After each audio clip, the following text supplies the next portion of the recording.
My name is Katia. I'm the business editor of Wired UK. We've got a brilliant panel here today. As you have all seen yesterday and today, technology is driving rapid change in the world of education. Innovation promises to help children and adults, of course, as well, to learn better and smarter. For many years, we have heard that technology is kind of leveling the playing field a bit, and it doesn't really matter anymore whether you're sitting in the Silicon Valley or in Nairobi, say, especially if you're a developer. But is that also true for education? How can technology transform education in the developing world? To discuss this issue, I'm joined here on stage by two education ministers from African nations. So we've got Dr. Amina Mohamed, Cabinet Secretary at the Ministry of Sports, Culture and Heritage in Kenya, and Minister Matthew Opoko-Prempeh, the Minister of Education in Ghana. And also here with us today are two brilliant women leading the online learning revolution. Dr. Susie Datzenberg-Doyle, the founder of Right for Education and Queen of Kaeta in Ghana, and Thea Mirvold, the CEO of Teach Me Now and GetBe, and she was the winner of last year's Next Billion EdTech Prize. So let's welcome our brilliant panel.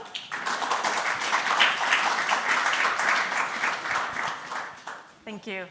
Together, we will explore how education technology can enable and improve access to education in these two African countries, but also what lessons we can learn beyond. So let's dive straight in. Matthew, if I may start with you. And how are you reforming Ghana's education sector, and what role does technology actually play? Thank you. Technology has a huge role to play in ongoing educational reform and education in the country. But those of us coming from resource-constrained countries must plan carefully what kind of technology to introduce so that we don't exacerbate the digital divide, and we also don't get lumped up with things that we need to change rapidly, because technology is changing. By the Moore's law, it's changing every 18 months or 6 months. So we need to get into our system technology that is resilient, is robust, and is easy to use. Or else there'll be a problem. Besides that, we have to carefully think about content. For most English-speaking countries, we have what we call the curriculum authorities. And we need to first resource them, not only to digitize content, but to be able to analyze what will be approved for our schools. Because once you introduce technology and they get access to probably internet, all manner of things can get on in your schools you don't have no control over. But you have to guard against it. So the technology that you are introducing must do certain things for you, I think. It must restrict, especially in the pupils or students, access to non-educative sites.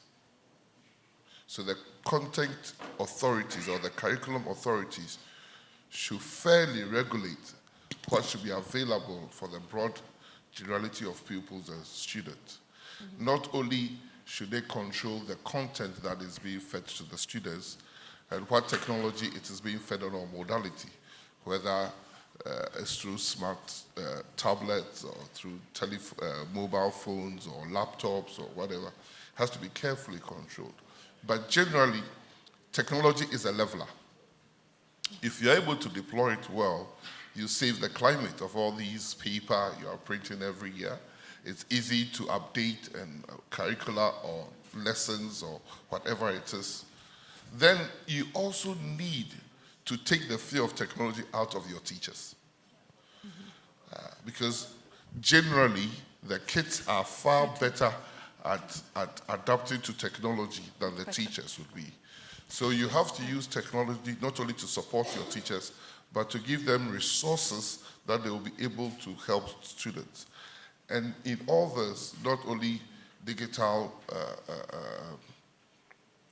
literacy you want to achieve, you also have to be able to educate using the same technology about the fears of technology, about bullying, grooming, pornography, cybersecurity, fraud. So you have to do a lot of things before, I would say, in a resource-constrained environment, you just leave technology to run haywire. Okay. Thank you. Absolutely. Great. Thank you for that, Matthew. Amina, what are your experiences in Kenya? I know that you have rolled out National Education Management Information System. Like, it's a national database to monitor enrollment, health care for pupils, so on. So what's been its impact? And can you just talk more generally about how you're using education technology in Kenya? Well, thank you very much. I think all governments are interested in outcomes, education outcomes. And we in Kenya have discovered that, in fact, the best way and the fastest way and the smartest way to get outcome is to use the technology that's actually available. It's there, right? And so what we did, we started out by putting in place the policies that were required, right? And those policies address the issues that Matthew has talked to, which is basically the parameters, right? Where to introduce it, at what stage, how, right? Using what medium, yeah? And in 2013, having put in place a number of policies, we then introduced the tablet in grade 1, right? We introduced the tablets in grade 1 and issued every grade 1 child with a tablet. Of course, we were very, very clear about what content was going to go into those tablets. We've now moved to the next phase of implementing our process of basically using available technology to get smart outcomes for our children and to prepare them for the 21st century. I think we've all heard that there's a mismatch between the skills that are required and the learning that is happening in our schools. And so now we've moved to a second phase, and the second phase is having tech labs in schools, so that we're not only addressing the concerns of the early graders, but the others as well. And so we put in place policies. We enacted a law on science and technology that was basically geared to ensuring that we were getting the right technology, the right content into the schools. We realized at some point that we actually had a problem, and I think this is a challenge that exists across the developing world, of not knowing how many schools and how many learners you have. Right. Well, you're smiling, so you're facing the same challenge. So we decided to then start this national education management information system. It's popularly known as NEMIS. We provided credentials for access to head teachers of primary and secondary schools so that they could then input information on the students that they had in school.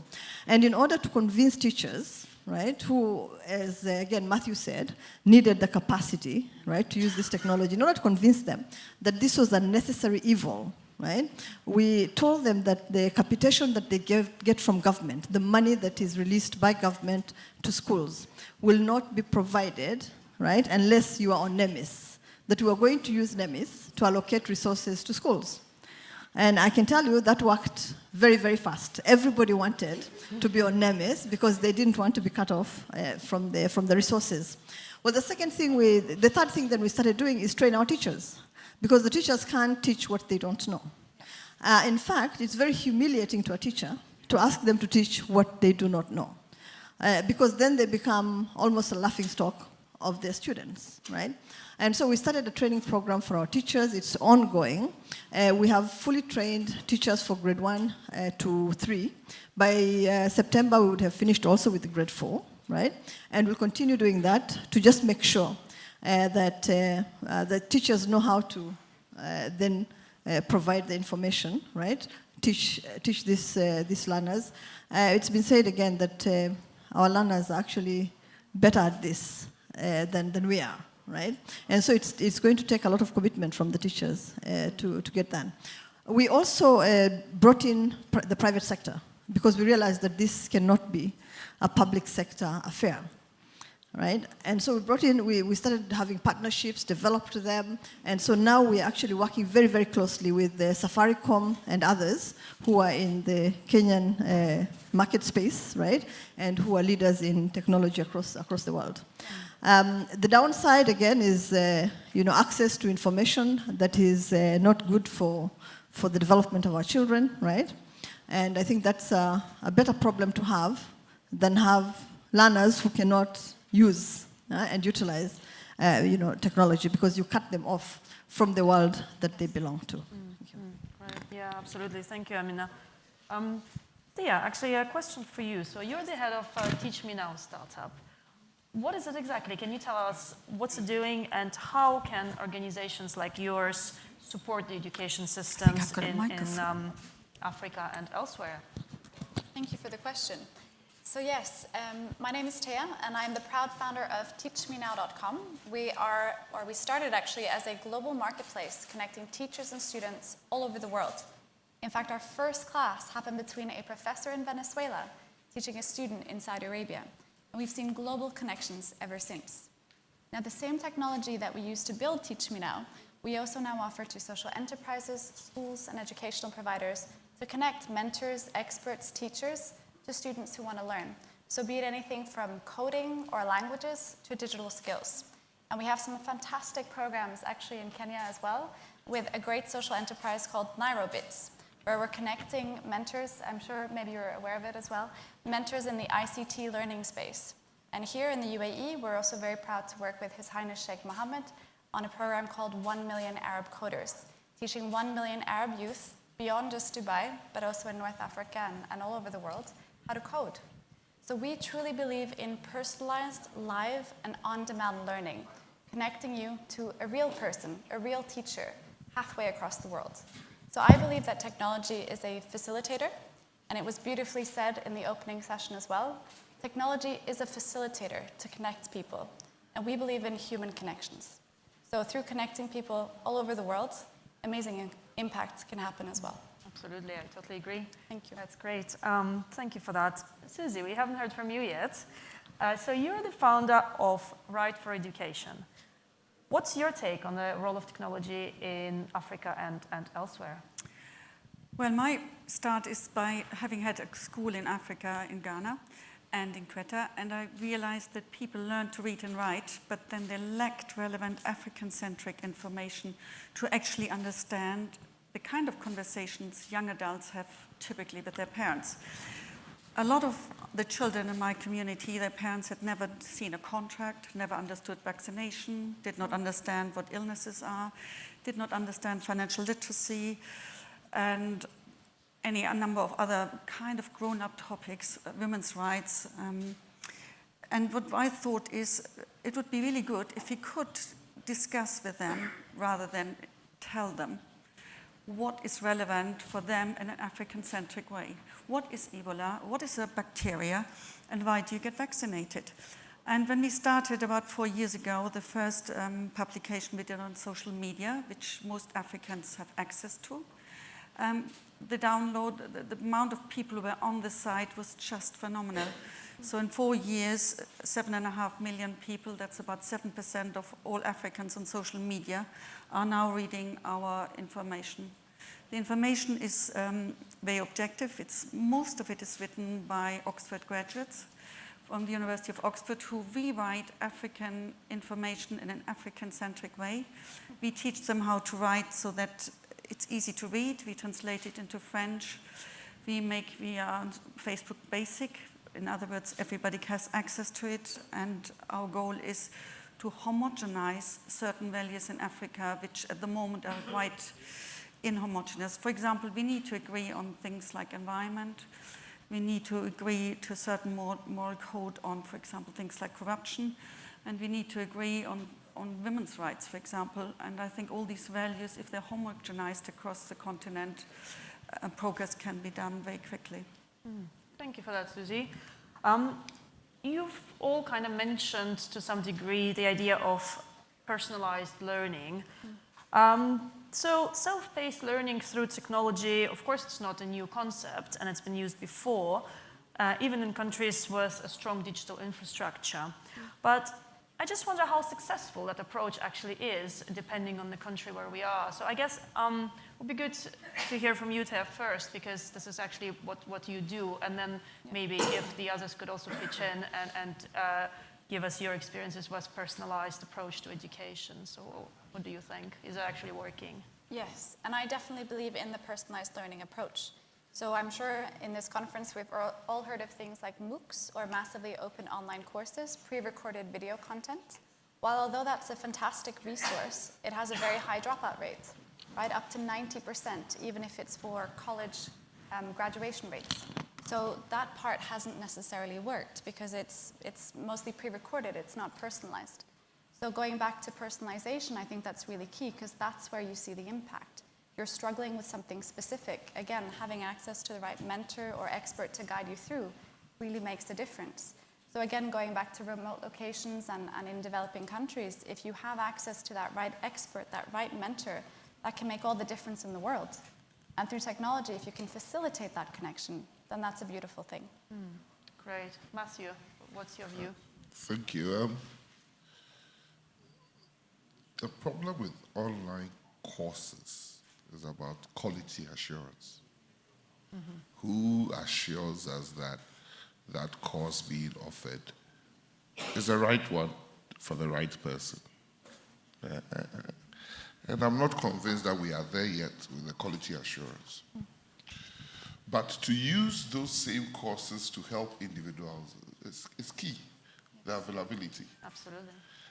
And I would encourage people to do that. Back home in Ghana, we have what we call the iBox, where this is an online, offline technology developed in Ghana with pre-recorded live video lessons, and we can monitor kids individually across different subject areas, even in the same classroom, where the kids interact with the machine through Wi-Fi or all sorts of connectivity, not necessarily the internet as well.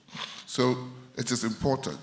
But if we are going to use online education in offering degrees and certification, then we have a problem in that last mile about who is really undertaking that course, which we haven't probably solved well. That's why MOOCs is not working. Yeah. But for personalized, individualized learning, it is something that for a kid that is motivated can engage. Yeah. Most kids who are motivated engage through technology in play things, not necessarily directed towards learning or education. But if you can motivate the child to adopt a system where it improves learning, and that child, then no kid wants to tackle difficult subjects unless there's proper teacher around or a parent around to really help that child through. Yeah. If I went to school and I'm not good at maths, and you gave me the best maths program on a smart tablet, I will still avoid maths. There must be somebody making sure that gradually I am going through the steps to get familiar with the concepts that I don't understand. And that is why no matter how personalized you are learning, you need somebody around to guide and guard you to make sure you are moving ahead. And I think that if we can afford that, that means that we are empowering the parents and the teachers. Yep. Because you put the thing in all the classroom, and the teacher truly can identify who is lagging.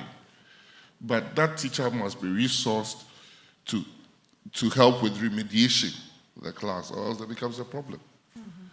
So yes, personalized adaptive learning, because of technology, is very, very simple to do.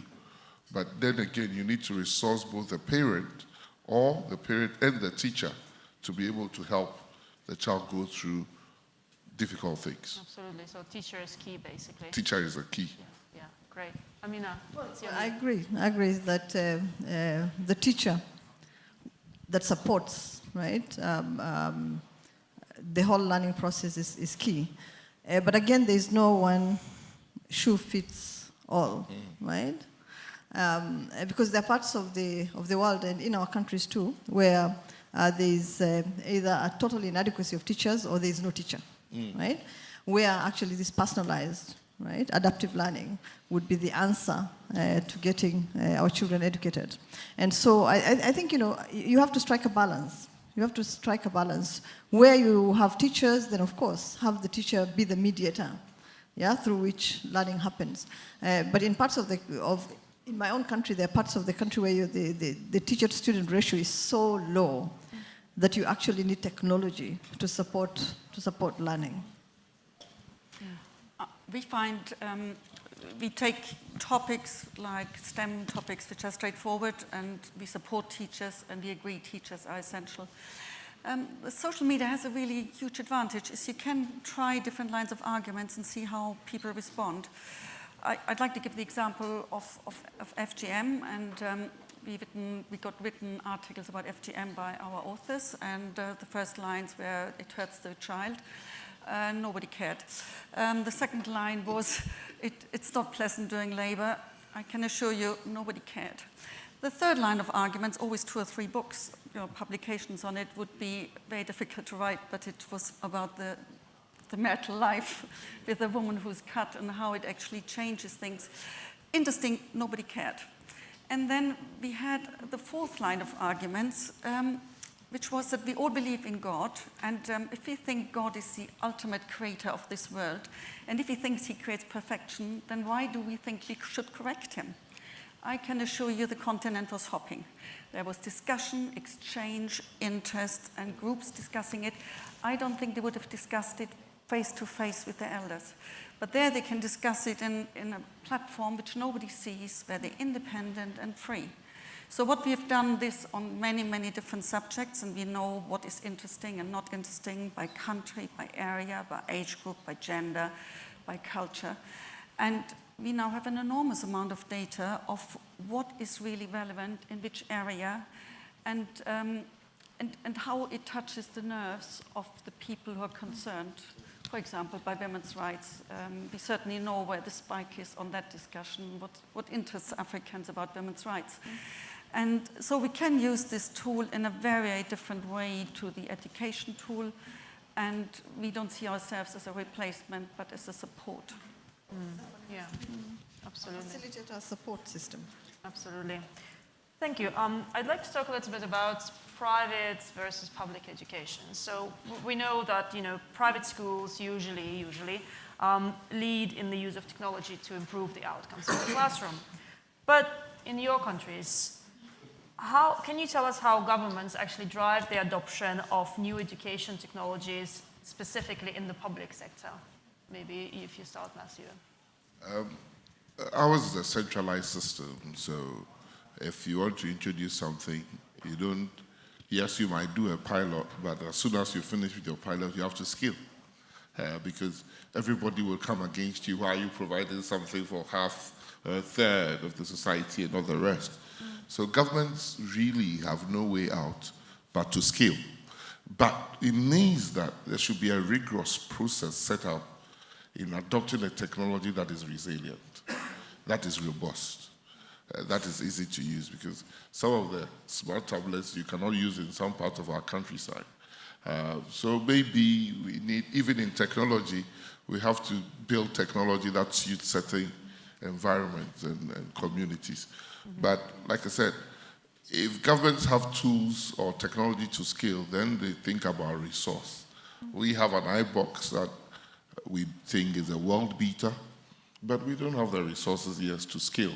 Because we think that even if we put the iBox in the school, just like Amina said, where there are no teachers, the kids can aggregate, provided you have a coach or somebody, a parent, who can volunteer. And in some communities, the mothers can volunteer to take turns to look after the kids. Provided you do that and you add technology, there can be serious learning that is happening even in those communities. But governments to scale need their resources, and that is how sometimes it's difficult to introduce technology. Yes, because every minister will think about scaling. Every minister will think about scaling. And that brings constraints between Ministry of Finances and Ministry of Education and general government support. other ministers think the Ministry of Education is taking all the money. But in the private sector, it's not like that. But that also has its different constraints. Right. How is it in Kenya? Well, the same thing. Standards and quality are a central government function, yeah, and so we regulate. We regulate all that. Same thing with technology, right? It has to be right. It has to be resilient, and of course the contents have to be quality assured. Yeah. You know, we are a country that has a lot of private schooling. By the way, I think one of the things that we do very well is provide education services that I think are at the same level with any other country in the world. And any school that you would like to take your child to is present in Kenya, whether it's a Turkish school or French school or an American school or British school. You know, we have a Swedish school or a German school. We have all of them. But the one thing that remains constant is at some level, right, the standards and the quality must be assured by central government. You know, otherwise it can't exist. I would agree with that. I think it should be government-driven. Our method obviously is incredibly scalable, and that's exactly how we now have our, you know, people are interested to scale good ideas with us. And if there are any successful projects anybody would like to scale up, we are the people who would love to get this going. We're in 45 countries, 7% of all social media users use our platform to exchange their thoughts. And we are very much driven not just by what we send out, but we obviously read what they answer back. And then the next line of arguments is adhering to what their needs is. Because it's not always clear that they understand what we try to say. And we do 24-hour checks on what we send out. And on one occasion, it was very good that we did do the check. Great, thank you, Susie. Let's talk about social media. I think it's an important issue. Do you think, maybe Thea, I'll start with you, do you think it's a great opportunity to kind of reach out to lots of people and improve access to education as well, or is it a distraction, or how can we balance the two?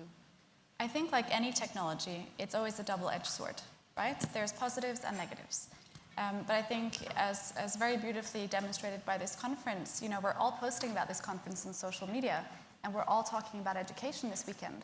So I think that's a fantastic opportunity, right? And a use case. But of course, it can be a distraction in some situations. But going back to what was said earlier about scalability, the beauty of technology in itself is that it's scalable. And that is the underlying point of it all, right? So there are many ways to use it for good. And we are a very big believer of tech for good and proving those use cases. So again, going back to accessibility as well, technology can be used in many different ways to make knowledge or learning accessible, be it through social media or other digital tools. And if we think about people with determination, for example, or people with disabilities, accessibility is key. So being able to access that through technology is important. So social media can be a facilitator for that, but other platforms as well. Absolutely. What do you guys think? Maybe Amina or Mazen? I do agree with my colleague. You take social media like electricity in the house. It's everywhere. It's a fantastic servant, but a bad master. Like fire. Our moms use it to cook. Fantastic servant. But when it gets out of place, it's become a very bad master. Like a knife in the kitchen. So you can look at social media like that, but it's how we groom or how we train or how we educate our pupils and our students to interact with these different form of tools. Like I said, if the digital literacy drive in the country informs and educates the kids about bad behavior, about bullying, about pornography, about fraud online, about these things, the kids become even better empowered. Just like a mother would educate a child, don't play with a knife or else you get cut. There will be bad children like me who will go and play and get cut anyway, but next time we won't go near the knife. So we have to inform and educate the kids, not to turn them away, because it's everywhere. Social media is everywhere. It's everywhere. We cannot live our lives lately. I interestingly, as Minister of Education, is have very, very poor knowledge about social media. But every day I get reports, people opening Facebook accounts in my name and defrauding people. Even though I am not there physically or in that space, but people are doing it. So it's better for me to do it and let people know that this is the right way to get to the minister than to run away from it, and they will do it in your name anyway. Yeah. So it's how we interact with these things. Yeah. Thank you. I think it's like it's a fire, and as long as you can learn to cook with it, yeah. Because I can tell you that sometimes it's a necessary evil, yeah. And at other times it's very, very productive and useful. You know, the examples that you've given of FGM and having conversations that you would not be able to have openly otherwise, right? But it also has this power, right, over things that happen, and that power can be extremely destructive, right? It also supports some bad behavior, right? I mean, we all know about the levels of suicide, for instance, amongst young children, the levels of suicide in our colleges and universities, you know, driven by mostly social media, right? And so it is a necessary evil. I think we just have to learn to manage it.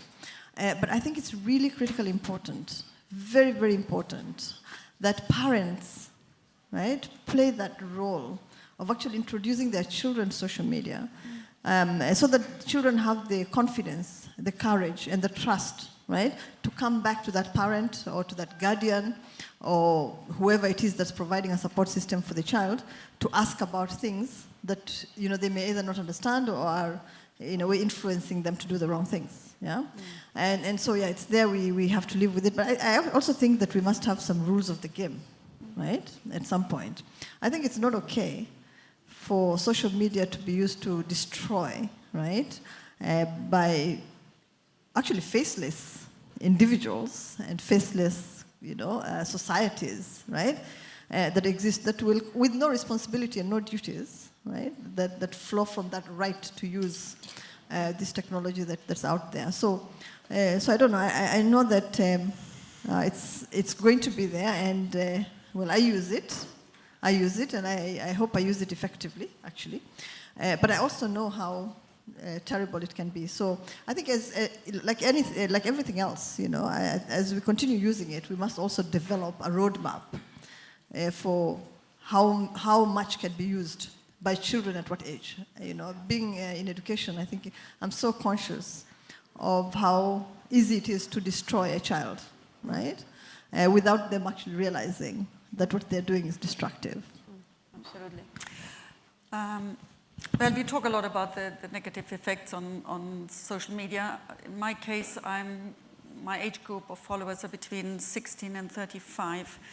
And when I look at my space and the way I get approached by people who would like to do business with me, I find it quite exhausting and close to irritating how many companies with bad intention approach me, and how I've never been approached by a company with good intentions.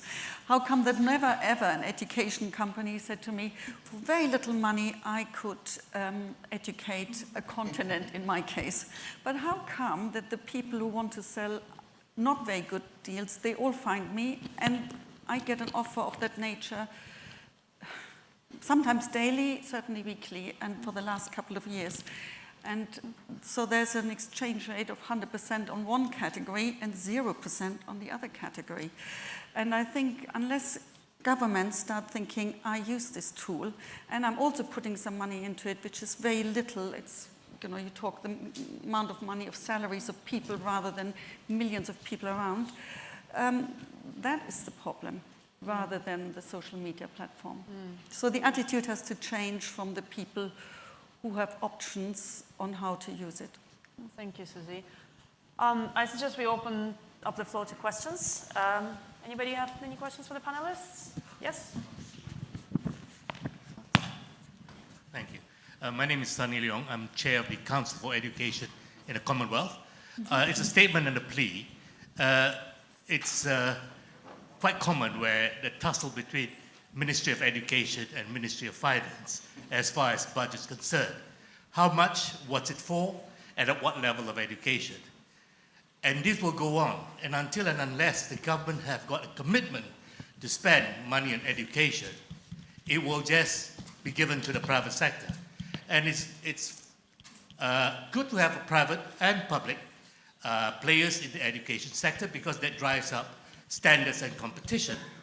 The plea really here is if every government accepts the Fiji Declaration, whereby education is 4 to 6% of GDP, or 15 to 20% of government spending, and the spending is not necessarily on just infrastructure itself, but on teachers and materials, that will go a long way. Thank you. Just behind you, there's, yeah. Hello, my name is Vimbai and I'm from Zimbabwe. I wanted to address, or I guess put a question to the two ministers. When at the beginning you spoke about technology, I think there were issues raised about assurance, I think from the minister from Ghana, about how there's no real assurance on the quality of content being delivered. And one of the things you said was that the teachers are key in making sure that whatever technology is put out there is assured. So as governments, what sort of work are you doing to ensure that in teacher training colleges and universities, you're equipping these teachers and actually introducing to them to the technology at an early stage so that we can grow with it and scale? Because one of the issues we do have as a continent is we don't have enough teachers, and the technology will help solve that problem. So I would like to think the governments are doing something in that aspect, and if so, what are the things that you're doing? Thank you. When we talk about technology in this space, I'm not expecting the teachers to develop the technology.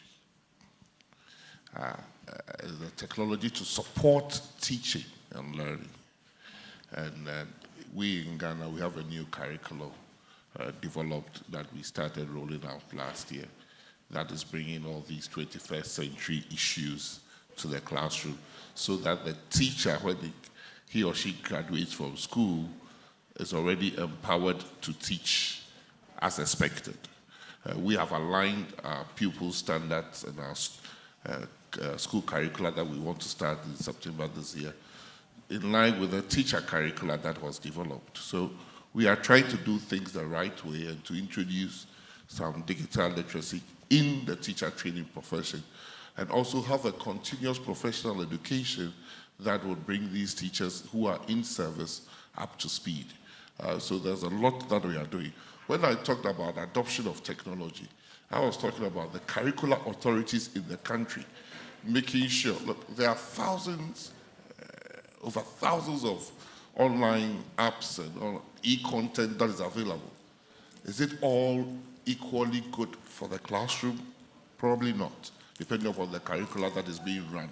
That is why I said that certain countries have curricular authorities that approve of things that go into the classroom.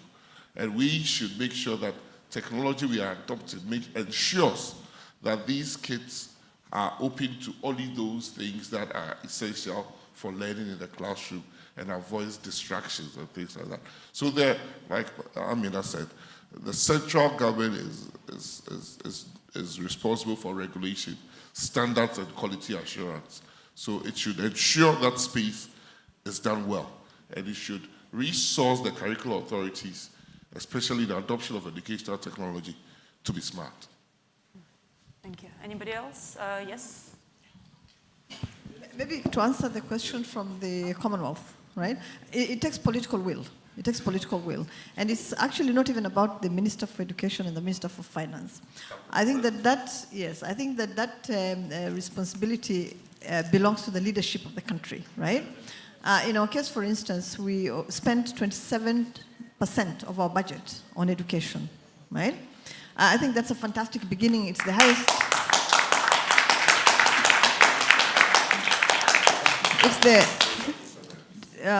It's almost 45%. So it's 27% going to 30, because that commitment has already been made that we're going to move to 30%. Yeah. So that commitment has to come from the leadership, because then it trickles down to all the ministries and ministers. And it helps to, of course, be a friend of the Minister for Finance, because then he would react much faster, right, to any request that you put across. But it is about political will in the country and where education is, right, as a priority, right, and an urgent one for countries, especially those countries from our part of the world. Great, thank you. We had a question here. Yeah, thank you very much. My name is Toyosi Akirele. I come from Nigeria. And I was hoping that the Nigerian Minister of Education would be here, unfortunately.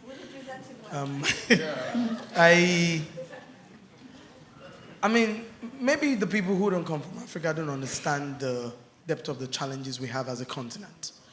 But Rwanda seems to be showing a lot of promise in terms of how they're funding education. Public schools are so good in Rwanda today that private schools are shutting down. I wanted to speak to the issue of education funding and how the lip service of government is not in any way going to raise the quality and standards of education that you talked about. I think it's important that we need to agree on who regulates this standards and quality. In Nigeria, you've got more, Lagos, for example, where I live, is the most populous city in Africa. And you've got about 7,000 secondary schools, and about 70 or 80% of them are private schools, with the rest being public schools. And it takes me to the issue of poverty, diversity, and inclusion. When we sit in rooms like this to have this sort of discussions, I don't know if we remember that our continent is hugely dominated by poor families.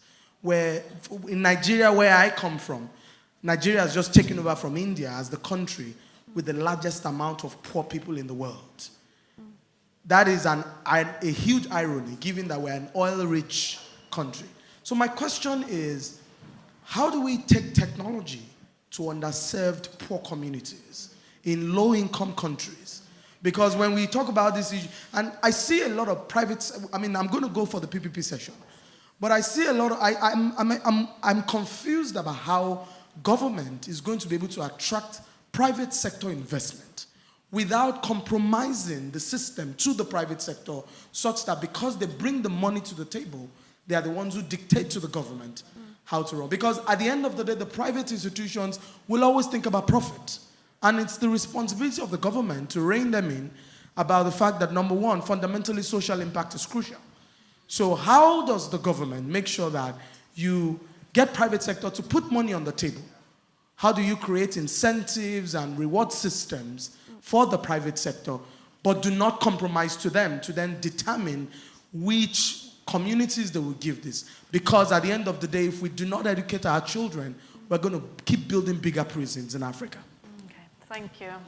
Yeah.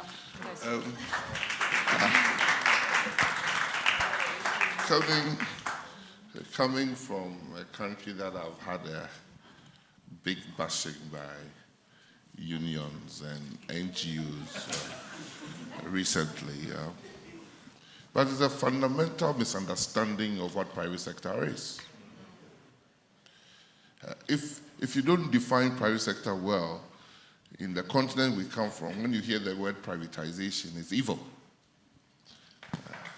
But then I met one of the people who were bashing government, and he has an NGO.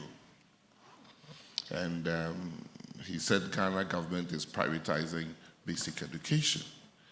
And we're all horrified, from the president down to myself, because in our constitution, we said free, compulsory, universal basic education. You can't privatize when that's what the constitution says. But somebody was trying to be very, very mischievous by using, and then when I had the chance to meet, he said, oh, it's PPP. I said, you don't understand. You have a basic misunderstanding of the work you are doing in this country. Because his argument was that if we privatize, we are bringing extra resources to these people who are going to manage these government schools. Then I said, hold on. Let's use for ABC logic. Privatization means taking public good or service for a profit organization, a non-state actor. That is privatization.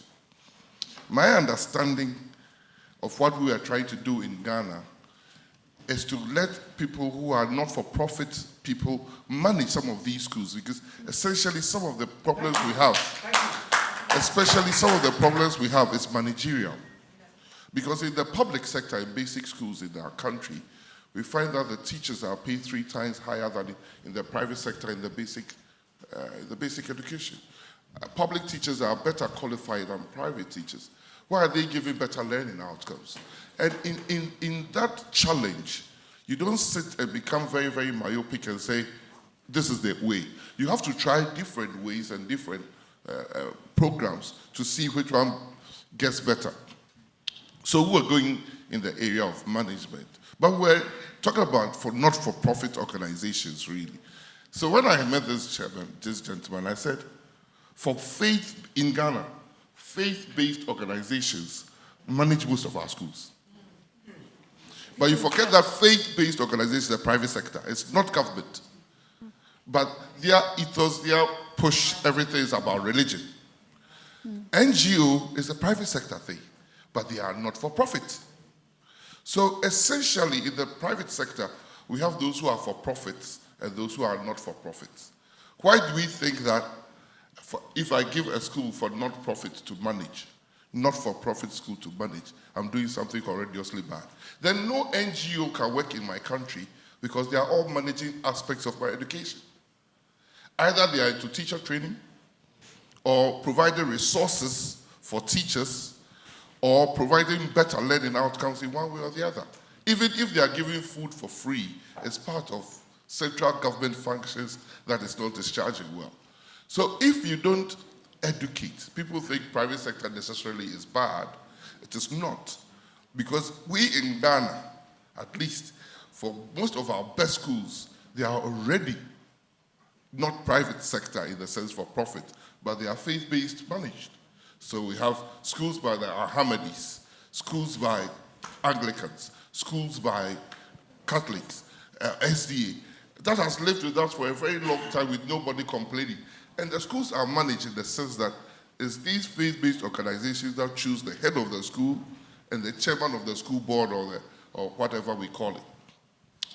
So when I sit as a minister, my overriding thing is how can I improve quality and learning outcomes?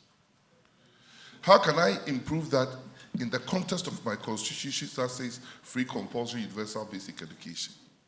That we are redefining to include secondary education. So I cannot go for a profit body ever to come and manage a school. So those are some of the things that you have to have something, a value to drive you before you look for the thing to support that value. Thank you. I agree completely, except that in Kenya, we have actually agreed that we're going to compete, right? And so there's real competition between the private schools and the public schools. And remember, it's the government, central government that regulates, right? Sets the standards and quality assures, okay? And what I found extremely amazing in this 1 year that I've been in the Ministry of Education, right, is that immediately these children complete their primary education, right? We are all competing for government, public, secondary schools. Is it true? And actually, it annoyed me quite a bit. It annoyed me quite a bit because I kept saying, you came from the private schools. Why should we allow you to go into our public secondary schools, right? And then I quickly remembered that all these were Kenyan children and that since we had a responsibility, right, to ensure that there is a right to education for all children in the country, whether Kenyan or not, yeah? That we cannot stop them from accessing our fantastic public secondary schools, right? So I think, look, what I think is that there should be balance in everything, but you cannot close down a country and say that in this country we will only have public schools and we will not allow private schools to operate. I think competition is good. It improves standards, right? And improves the quality of learning that your children can access. Thank you so much. I think we're out of time. If you have other questions, I'm sure you can ask them afterwards. But thank you so much, our brilliant panel. Thank you.